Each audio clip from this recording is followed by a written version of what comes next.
Hello everyone, today हम discuss करेंगे geographical diversity of India, जो जिसका एक फर्स्ट पार्ट में एक्सप्लेन कर चुकी थी about Gondwana, sand dunes, estuaries, lagoon, coral reef and और ये कुछ गिव रीजन्स थे जिसमें Himalayas are also known as the water tower of Asia, Andaman Nicobar island carry a lot of significance for India and Ladakh is the categorise as a deserts. ये सब आप लोगों को give reasons are the homework for you, आप लोग करेंगे। And the Sundarbans are home of to many species और Aravalli are the responsible for shaping the geographical and climate of the northern west India। ये दी जो reason है आप लोगों के होमवर्क हैं, आप खुद करके लाएंगे और मुझे कमिंग वीडियो में बताएंगे। आज हम थोड़ा सा पढ़ लेते हैं व्हाट आर सम की geographical features of India. India has the wide variety. India एक ऐसी जगह है जहाँ बहुत अच्छी वाइड वेराइटी है जियोग्राफिकल फीचर्स की। जैसे कि मैं बात करूँ हिमालय हमारा कहाँ पर है अनुभव? नॉर्थ में, जो क्या प्रोटेक्ट करता है? Which protect the country from the cold wind and give rise to river. Himalaya मतलब इतनी क्या ही मैं इसकी तारीफ करूं कि हिमालय नॉर्थ में है और जो हमारी कंट्री को प्रोटेक्ट करता है, कोल्ड विंड से प्रोटेक्ट करता है, और बहुत सारी नदियों का उद्गम हिमालय से हुआ है, जैसे कि गंगा है, यमुना है। आप देखते हैं उत्तराखंड में बहुत सारी रिवर्स निकलती हैं। The northern plains which are fertile. अब जब इतनी सारी रिवर्स होंगी तो एलुवियल सॉइल भी निकलेगी। एलुवियल सॉइल बहुत फर्टाइल होती है, जो हमारे एग्रीकल्चर को क्या करती है? सपोर्ट करती है। Now third one, Thar desert. Thar desert की डायरेक्शन क्या है? जैसे मैं बात करूं नॉर्थ, ईस्ट, वेस्ट, साउथ, तो हमारा थार डेजर्ट कहाँ पर है? वेस्ट डायरेक्शन में है। विच है द ड्राई क्लाइमेट। अब जैसे कि हम देखते हैं ईस्टर्न साइड में बहुत बारिश होती है ना, नॉर्थ ईस्टर्न साइड में बहुत होती है, बट यहाँ पर रीजन कैसा होता है? ड्राई, क्योंकि यहाँ पर कम बारिश होती है। Third desert in the west who has the dry climate. The peninsula plateau. मैं आप लोगों को बता दूं पेनिसुला क्या होता है।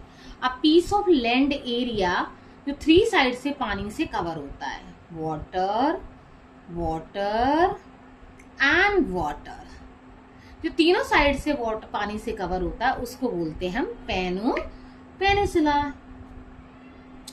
प्लेट। अब प्लेट्यू क्या होता है? ये होती है हिल्स, और जब ऊपर वाला हिस्सा एरोड हो जाता है तो वो बन जाता है प्लेट्यू। ठीक है, प्लेट्यू को हम क्या बोलते हैं? Table land. Okay, in the south rich is minerals. और प्लेट्यू पे आपको बहुत सारे मिनरल्स मिलेंगे, और forest also. Coastal plains and island. Coastal plain and island. Island क्या होता है? जैसे कि ये पीस ऑफ लैंड एरिया है जो चारों साइड से पानी से कवर होता है, उसको हम बोलते हैं आइलैंड। ठीक है, a piece of land area that surround all side of the water, this is called the island. समझ में आया? आइलैंड किसे बोलते हैं? लैंड का ऐसा टुकड़ा जो चारों तरफ पानी से घिरा होता है, उसको हम क्या बोलते हैं? आइलैंड बोलते हैं। जैसे कि कौन कौन से आइलैंड है आप बताओ? अंडमान निकोबार क्या है? आइलैंड है। लक्षद्वीप क्या है? आइलैंड है ना। ये देखिए आप, विद सपोर्ट फिशिंग। अब जहाँ पानी होगा तो वहाँ फिशिंग तो होगी, और ट्रेड भी बहुत अच्छा होता है, टूरिज्म भी बहुत अच्छा होता है भाई। नंबर ऑफ प्लेस भाई अट्रैक्टिव होते हैं ना जाने के लिए, देखने के लिए।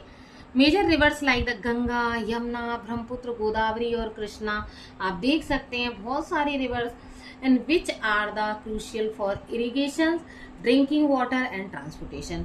आप देख सकते हैं भाई, इरिगेशन के लिए पानी की जरूरत है, पीने के लिए पानी की जरूरत है, तो हमें सेव वाटर का ध्यान रखना होगा।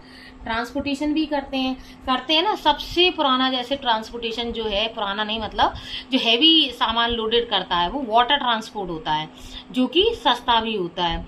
जैसे कि हमें एक कंट्री से दूसरी कंट्री में आना हुआ करता था। जैसे पहले पुरानी बात करूं तो पहले कौन आए थे हमारे यहाँ? पुर्तगीज आए, जैसे वास्को डी गामा आया था 1498 में। फिर कौन आए थे? फिर डच आए थे, फिर फ्रेंच आए थे, फिर कौन आए थे अनुभव? देन ब्रिटिशर्स आए थे। ठीक है, तो ये सब मैंने आप लोगों को बताया geographical features of India. India का जियोग्राफिकल हिमालय में कुछ और है, नदर्न प्लेन्स में, थार डेजर्ट्स में, पेनिसुला में, कोस्टल प्लेन। कोस्टल प्लेन क्या होता है? जब लैंड एरिया, ये लैंड है और ये कोस्ट है, ये दोनों, इस वाले एरिया को हम क्या बोलते हैं? Coastal area. और गंगा रिवर्स के बारे में, तो ये हमारी जियोग्राफिकल फीचर्स ऑफ इंडिया है। आई होप सो आप लोगों को सब समझ में आया होगा। और इस वीडियो को खूब सारा लाइक कीजिए, सब्सक्राइब कीजिए, शेयर कीजिए। Thank you everyone.